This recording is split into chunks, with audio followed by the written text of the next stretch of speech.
محمد الأمين نفديك بالثمين، محمد الأمين نفديك بالثمين، يا مصطفى يا مجتبى يا أزهر الجبين، يا مصطفى يا مجتبى يا أزهر الجبين. محمد الأمين نفديك بالثمين، محمد الأمين نفديك بالثمين، يا مصطفى يا مجتبى يا أزهر الجبين، يا مصطفى يا مجتبى يا أزهر الجبين. ويا إماما للهدى بنهجك المبين محمد.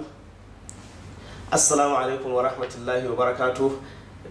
Daga dausayin annabi Muhammad sallallahu alaihi wasallam. A cikin wannan hadisi na Umar bin Khattab Allah kara masa yadda za mu ƙara samun wani darasi mai girma, shine abin da yake da alaka da hijira, wato abin da ya faɗi a ƙarshen hadisi, wanda hijirar shi ta kasance don Allah da yin biyayya ga manzon Allah, to sakamakon hijirar shi yana wajen Allah da kuma koyin da ya da annabi Muhammad sallallahu alaihi wasallam. Haka wanda ya hijira don duniya ko ya yi ta don wata mace ya aura, to wannan hijirar ladai ko ribai an alakanta ta da abin da ya hijira don kayansa. Wannan ma ya nuna mana cewa duk abin da za mu yi don Allah. Sannan kuma hadisin yana bayani akan muhimmancin hijira, kuma hijira annabi sallallahu alaihi wasallam yake cewa tana nan har zuwa ranar tashin kiyama. Don haka ba za a rihe ta ba sai lokacin da aka rihe ƙofar tuba. Malamai sun yi bayani ainihin menene hijira. Banda hijira wadda ta shahara gare mu shine hijira daga gida na kafirci zuwa gidan musulunci, akwai hijira da zaki iya yi yake uwa mai albarka, akwai hijira wadda zaka iya yi yake dan uwa mai albarka. Annabi sallallahu alaihi wasallam ya ce al muhajir, mai yin hijira shine man hajara ma naha Allahu an, shine wanda ya kaurace ma abin da duk Allah ya hana. Da wannan ne babban malamin Salih Uthaymin yake cewa hijira tana da nau'i guda uku.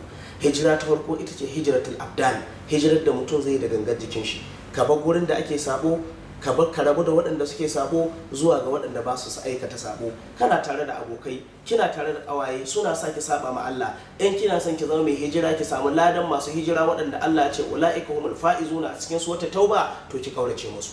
Akwai hijratul amakin au hijratul makan, ƙaura ta guri ne kake zuwa ana saba ma Allah, ana gulma, ana ayyuka na sabo, sai ka kaurace ma wannan gurin, ka zama mai hijira, ka shiga cikin waɗanda Allah ya ce masu rabota.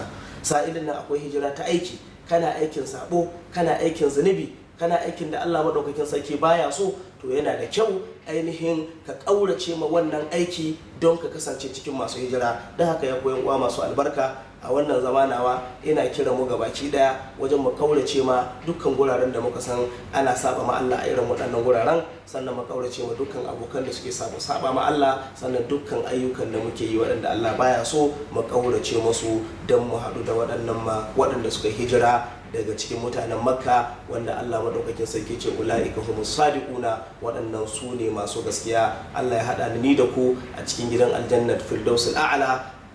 Wassalamu alaikum wa rahmatullahi wa barakatuh.